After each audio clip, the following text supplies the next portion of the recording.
Hello everyone, आप देख रहे हैं इन्फॉर्मेशन टेकी। आज की इस वीडियो में हम देखने वाले हैं व्यावसायिक शिक्षा के कक्षा 10वीं के चैप्टर नंबर 5 डिजिटल प्रेजेंटेशन। तो चलिए देखते हैं कि इसमें हमें क्या क्या पढ़ना है। और आगे बढ़ने से पहले अगर आपने हमारे चैनल को सब्सक्राइब नहीं किया है तो प्लीज़ जाके सब्सक्राइब कर दीजिए। तो चलिए देखते हैं।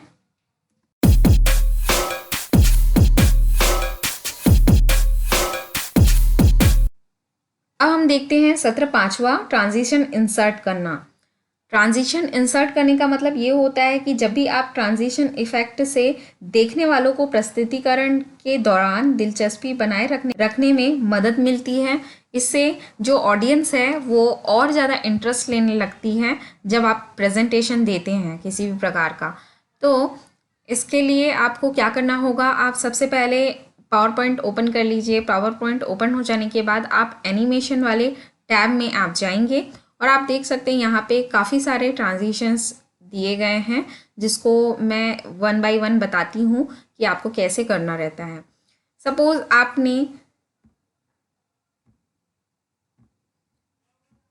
इस प्रकार से कुछ अलग अलग स्लाइड तैयार करके रख लिए हैं। अब आप चाहते हैं कि इसमें ट्रांजिशन इंसर्ट करना है, तो मैं आपको दिखाती हूँ एक एग्जाम्पल।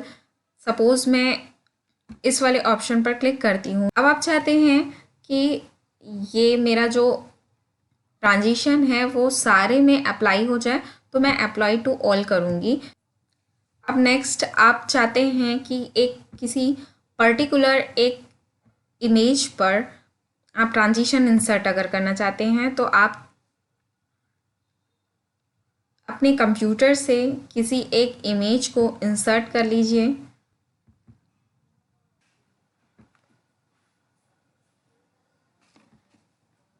आप देख सकते हैं कि ये इमेज जो है वो इंसर्ट हो गया है मेरी स्लाइड में। अब मैं चाहती हूँ कि इस पर्टिकुलर एक इमेज पे एनिमेशन देना चाहती हूँ या ट्रांजिशन इंसर्ट करना चाहती हूँ। तो ऐसे टाइम पे आप क्या करेंगे, इस पर्टिकुलर इमेज पर सबसे पहले आप क्लिक कर लीजिए। उसके बाद आप चले जाइए कस्टम एनिमेशंस में। कस्टम एनिमेशन में जाने के बाद जैसे ही आप एड इफेक्ट में जाते हैं और मोशन पाथ में किसी भी एक ऑप्शन को आप क्लिक करते हैं, तो आप देख सकते हैं कि ये जो आपका इमेज है वो कुछ इस तरह से मूव हो रहा है। तो ये हुआ एनिमेशन का।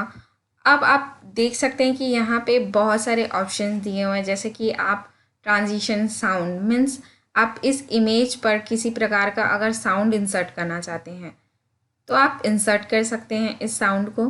तो जैसे ही मैं प्ले करती हूँ तो आपका जो वो साउंड है स्लाइड में वो शो होगा। उसके बाद जो है मैं चाहती हूँ कि ये ट्रांजिशन स्पीड जो भी मेरा जो स्लाइड है उसकी स्पीड जो है वो थोड़ी सी मीडियम रहे। तो इस प्रकार से वो स्लाइड जो है आपका मीडियम वे में चलेगा। अगर मैं इसको स्लो कर तो ये स्लो चलेगा आपका स्लाइड जो है। तो इस प्रकार से जो है आप कर सकते हैं, ट्रांजिशन इंसर्ट कर सकते हैं बहुत ही आसानी से। उसके बाद आप देख रहे होंगे यहाँ पे और लास्ट में दो ऑप्शन दिए हुए हैं एडवांस स्लाइड करके। यहाँ पे ऑन माउस क्लिक दिया हुआ है और ऑटोमेटिकली आफ्टर दिया हुआ है, दो ऑप्शन दिए हुए हैं। इसका मतलब ये हुआ कि जब भी आप स्लाइड ऑन करते हैं तो आप चाहते हैं कि आप जब माउस से क्लिक करें तब आपका ऐसे ऑन माउस क्लिक हो, या फिर आपका जो स्लाइड है वो ऑटोमेटिकली आफ्टर 2 सेकेंड के बाद स्लाइड ऑटोमेटिकली चेंज हो जाए। तो आप क्या कर सकते हैं, इस ऑप्शन को क्लिक कर लेंगे और जैसे ही प्ले करेंगे तो आप 2 मिनट बाद ऑटोमेटिकली आपके हर एक स्लाइड जो है मूव होते जाएंगे और आगे बढ़ते जाएंगे। तो इस प्रकार से आप जो है ट्रांजिशन का इस्तेमाल करते हुए अपने स्लाइड में पावर पॉइंट को और ज़्यादा अच्छा बना सकते हैं, अट्रैक्टिव बना सकते हैं। अब आगे बढ़ते हैं हम सत्र 6 की ओर। अब नेक्स्ट हम देखते हैं सत्र 6वां, एनिमेशन इंसर्ट करना। थोड़ी देर पहले ही मैंने आप लोग को बताया था ट्रांजिशन इंसर्ट करते टाइम इस एनिमेशन के बारे में कि अगर आपको पर्टिकुलर किसी इमेज में अगर आप एनिमेशन देना चाहते हैं तो आप किस प्रकार से देंगे। एनिमेशन का मतलब यही होता है कि अगर आप कोई प्रेजेंटेशन बना रहे हैं और आप चाहते हैं कि आपका जो स्लाइड है वो बहुत ही ज़्यादा अट्रैक्टिव दिखे, तब ऐसे टाइम पे आप ट्रांजिशन हो गया, एनिमेशंस हो गए, ये सब का उपयोग करते हुए आप बहुत अच्छे तरीके से अपना प्रेजेंटेशन तैयार कर सकते हैं। तो मैं यहाँ पे आप लोग को एक और बार बता देती हूँ। अगर मैं किसी इमेज को इंसर्ट करती हूँ, उसके बाद जो है अब आप चाहते हैं कि इस इमेज में आप एनिमेशन इंसर्ट करना चाहते हैं, तो आप चले जाइए एनिमेशन वाले ग्रुप में और यहाँ पे देख सकते हैं 2 ऑप्शन दिए हुए हैं। तो यहाँ पे मैं एनिमेट वाले ग्रुप में जाके फेड करती हूँ या फिर वाइप करती हूँ, तो आप देख सकते हैं कि मेरे इस स्लाइड के साथ साथ मेरा जो इमेज है वो भी वाइप हो रहा है। अगर मैं फ्लाई इन पर क्लिक करती हूँ तो आप देख सकते हैं कि फ्लाई इन हो रहा है मेरा जो इमेज है। तो इस प्रकार से आप पर्टिकुलर कोई एक इमेज हो गया या फिर स्लाइड हो गई, आप एनिमेशन दे सकते हैं इस प्रकार से। अगर मैं चाहती हूँ अपने नाम में कुछ एनिमेशन देना चाहती हूँ, दैट मीन्स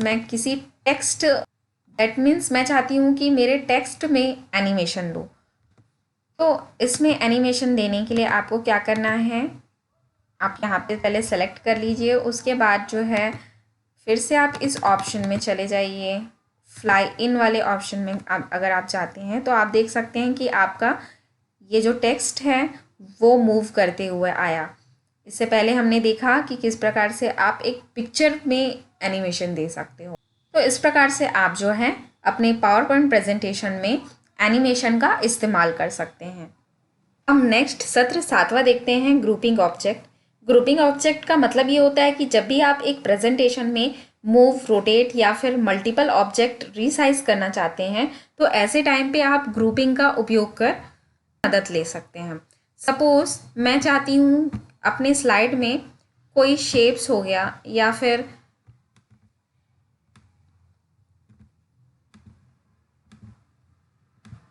ऐसे टाइप के कोई इमेजेस हैं,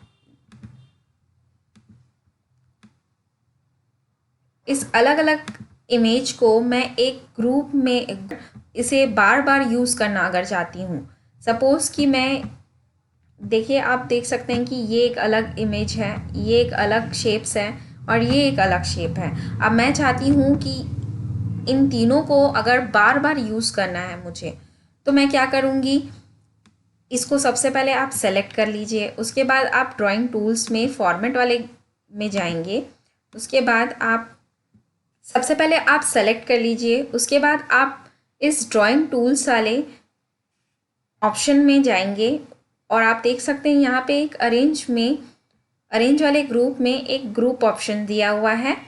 तो मैं इस पूरी चीज़ों को सेलेक्ट कर चुकी हूँ और मैं जैसे ही ग्रुप में जाऊँगी और ग्रुप को सेलेक्ट करती हूँ तो आप देख सकते हैं कि ये 2 सर्कल और इस एरो का एक ग्रुप बन चुका है।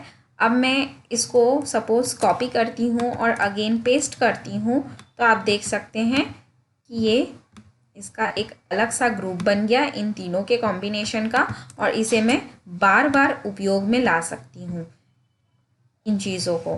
तो इस प्रकार से आप कोई से भी ऑब्जेक्ट का ग्रुप बना सकते हैं। ग्रुप बनाने के बाद आप इसका बार बार उपयोग कर सकते हैं, या फिर कुछ आपको फ्लो चार्ट बनानी है तो ऐसे टाइम पे आपको बहुत ही ज़्यादा आसानी होगी।